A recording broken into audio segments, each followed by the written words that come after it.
como a gente dizia logo no começo do programa, não importa quem saia vencedor nas urnas no próximo domingo, Lula ou Bolsonaro, quem seja o eleito, o candidato terá um país dividido para governar. Vamos conferir os dados, a pesquisa é interessante, confira. A última pesquisa Genial Quest traz um recorte que reflete a polarização do pleito deste ano.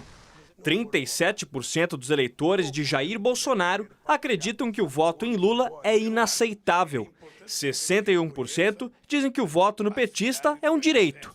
Já entre os eleitores de Lula, 34% classificam como inaceitável o voto no candidato do Partido Liberal. 62% dizem que o voto em Bolsonaro é um direito. O fenômeno que se observa no Brasil foi batizado de polarização afetiva, quando a identificação com seu grupo ideológico cresce da mesma forma que a rejeição a quem pensa diferente. A gente acaba vivendo e se informando em bolhas, e essas bolhas acabam se retroalimentando, e isso vai gerando cada vez mais essa lógica, não só de polarização, mas essa lógica de intolerância. O que antes era uma divergência passa a ser motivo de briga e até rompimento, como indica um outro recorte da pesquisa Quest. 38% dos lulistas e 32% dos bolsonaristas acreditam que as amizades desfeitas durante a eleição não serão retomadas após 30 de outubro. O exemplo dos Estados Unidos é importante para nós, é um país que também viveu uma lógica de radicalismo muito forte nos últimos anos e que tem tido muita dificuldade em superar essa posição política e de construção de uma unidade nacional. Renato, essas últimas palavras da Denise Holzhacker são muito ruins de se ouvir, né? Ela manifesta ali, e eu sei que ela faz isso da posição dela de cientista política, não é o que ela gostaria que acontecesse, mas ela está dizendo para a gente o seguinte: ela não vê grandes chances da gente estabelecer uma ponte baseada em critérios racionais que nos levem a superar de alguma forma essa profunda divisão. Como é que você está vendo isso aí no seu trabalho profissional de monitoração de redes, Renato? Acho que, sem dúvida, uma das marcas desse processo eleitoral é que a gente vê uma construção dessa polarização, e ela não é de hoje, né? A gente já vê isso acontecendo em um determinado momento. Talvez a gente possa dizer ali 2015, 16, 13, passe livre, cada um tem uma compreensão ali em relação a quando esse fenômeno começa, mas acho que talvez a gente tenha 3 grandes efeitos extremamente nefastos em relação a isso. Vou trazer um dado até bastante novo aqui.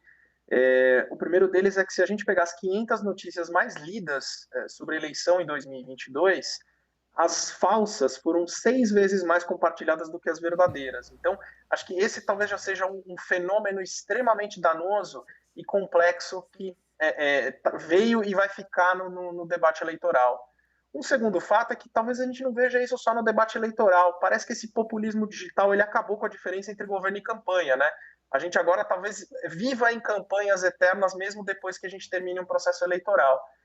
E um terceiro ponto é exatamente o fato de que a gente percebe também que essa proliferação de fake news, que talvez fosse mais conectada ali a um perfil mais radical de direita, ele já não é mais essa característica única de um bloco. Ele já é uma tática de guerrilha perpetrada pelos dois ambientes, e as fake news vieram para ficar com mais força e mais eficiência, não só pelo engajamento, como eu comentei, mas também pelo fato de que vai acabar a eleição e a gente talvez já não veja mais essa diferença, né? A fronteira da internet, ela já acabou com a relação entre governo e campanha, aparentemente. A gente deve continuar vendo, pós-eleição, esse mesmo cenário e essa mesma constituição de um clima eterno de campanha, de construção de notícia falsa. E sem dúvida, eu também acho que vou ter que concordar com a notícia ruim aqui. Não me parece que a gente veja um cenário muito produtivo para os próximos anos. Esse número do Renato é pavoroso. Quer dizer, as notícias claramente falsas foram 6 vezes mais lidas do que aquilo que a gente consideraria que é a norma. Quando a gente entra aqui na CNN, tem uma coluna escrita assim: Facts first, only facts. Os fatos em primeiro lugar, só os fatos. O que não é fato importou 6 vezes mais. Eu estou apenas reiterando isso para que o público, você que nos acompanha, ter uma ideia da gravidade do quadro que está sendo descrito por nós. Embora seja notícia ruim ou boa, eu não gosto muito de fazer esse tipo de separação, a gente não pode fugir dos dados da realidade. Agora, o que isso implica nessa fase final de campanha? William, na fase final de campanha, são 5 dias só. Acho que o foco... O que vai determinar esse day after, né? Se você me permite pular para o 6º dia. Não, mas é para isso mesmo que a gente está olhando. Segunda-feira, o que vai ser determinante vai ser a posição e o comportamento do vencedor e do derrotado. Se o derrotado questionar o resultado, se o derrotado virar, inflamar os seus apoiadores na oposição, num estado permanente de campanha, que essa internet, esse populismo digital permite... Que o Renato acabou de descrever. Aí será um problema. Ao mesmo tempo, também depende uma pacificação, uma construção de pontos do vencedor. Qual que vai ser a agenda do vencedor? Né? O vencedor vai montar um governo com uma frente ampla, com representativa de diversos setores da sociedade, com uma agenda plural, que dialogue com os diversos setores da sociedade. O vencedor vai dialogar com a oposição. Então, a responsabilidade do day after, do domingo, depende muito do Lula e do Bolsonaro. Depende dos dois, basicamente. Raquel. Nossa, a frase que o Renato colocou, né, de que o populismo digital acabou com a diferença entre o governo e a campanha. Ela é fortíssima e eu acho que ela é muito verdadeira. E se a gente pegar a experiência internacional, que está acontecendo no Chile, nos Estados Unidos, ela não nos traz bons presságios, porque o que a gente deve esperar que vai acontecer depois de domingo? Nós vamos continuar tendo um país extremamente dividido, porque qualquer um que ganhar a eleição vai ganhar por uma margem muito pequena de votos. Independente de contestação ou não que for à frente, acho que isso aí só piora o cenário. O que a gente vislumbra é um governo, qualquer que seja ele, talvez com mais força ou menos força no Congresso, mas com grande contestação dentro da sociedade. Vai ter uma enorme fatia de brasileiros que não vai se sentir representada e que rapidamente vai estar cobrando muito desse presidente e que vai jogar a popularidade dele muito rápido, muito baixo.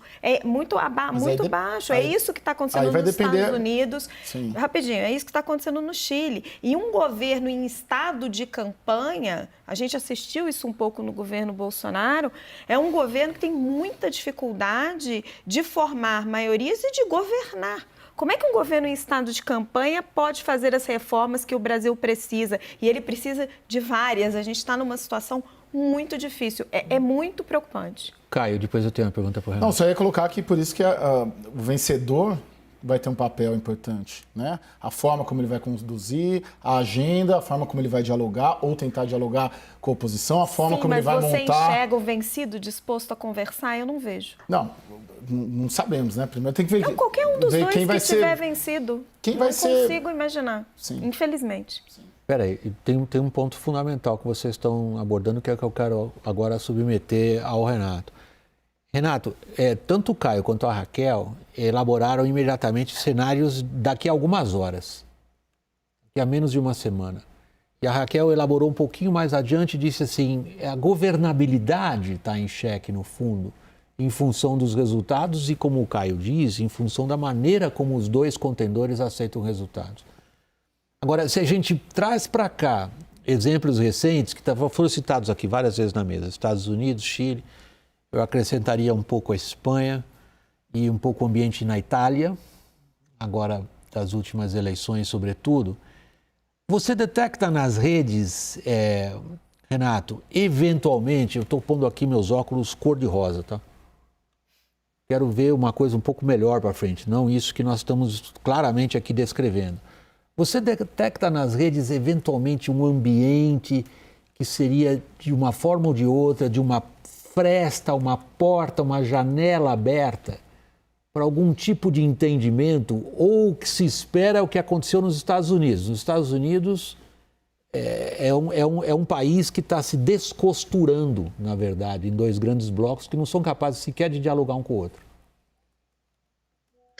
Olha, William, eu acho que eu vou ser pessimista e tirar os seus óculos rosa, porque não dá para perceber absolutamente nada disso, tá?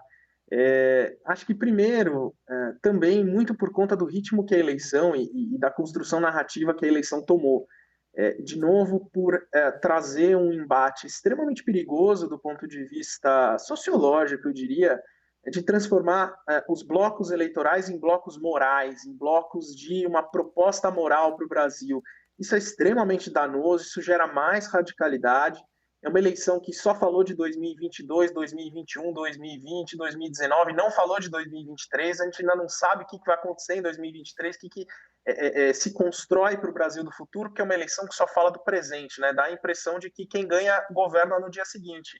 E talvez não seja exatamente isso que a gente vem notando nas campanhas, uma dificuldade muito grande em relação a isso. E do lado das redes sociais, o que eu diria é que o que a gente chama, né, na ciência política de terceiro turno, né? Então, quando um lado perdedor não aceita o resultado da eleição e de alguma forma fica falando em recontagem de voto, ameaça em não comparecer à posse, ou o que a gente viu aí no Congresso americano, nos próprios exemplos que foram mostrados nas imagens, não me parece que o cenário é extremamente positivo, ao contrário, o que me parece é que num contexto de divisão tão clara quanto a gente vê e em campanhas que acirraram a radicalidade, de novo, pelo plano moral, por dizer que tem projetos diferentes morais para o Brasil, denotam que muito provavelmente a gente não vai ver esse ritmo acentuar. Volto e repito o meu diagnóstico bastante ruim. Esse populismo digital ele faz o governo virar campanha, e a gente sabe, como a Raquel comentou, que me parece algo extremamente danoso. Um governo de primeiro ano, com popularidade baixa, desafios econômicos bastante complicados para o ano que vem, e mais um cenário potencial de um Congresso, se for, por exemplo, o Lula vencedor, já difícil em relação a uma potencial conciliação, não me parece que a gente vai ter ali suas militâncias aceitando tão bem esse resultado. Então, me parece que a radicalidade deve imperar. Nós estamos indo para os momentos finais dessa edição. O que o Renato está dizendo, queria ver o que vocês acham, é que nós já estamos no terceiro turno. Sim, sim. Infelizmente, né? Mas se a gente considerar o que aconteceu em 2014, quando houve a contestação do resultado, ali se instaurou o terceiro turno. E a presidente reeleita não durou 1 ano e meio no cargo.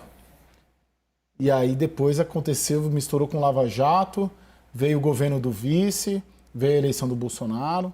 Então, a rigor, a nossa quadra tensa, imprevisível, dinâmica da política brasileira, ela começou um pouquinho antes ali. Começou nas jornadas de junho de 2013, que desencadeou na contestação do resultado eleitoral, que desencadeou no movimento para a queda da Dilma e por aí vai. 10 anos é uma Quase década. 10 anos. Raquel. Só vou reiterar o meu ponto. Em meio a um terceiro turno, como é que você governa um país? Renato Dolci, muito cientista político, mestre em economia, especialista em redes sociais. Nosso profundo agradecimento pela sua participação aqui no WW. Volte sempre, Renato. Boa noite. Muito obrigado. Raquel, boa noite. Obrigado, Caio. Idem.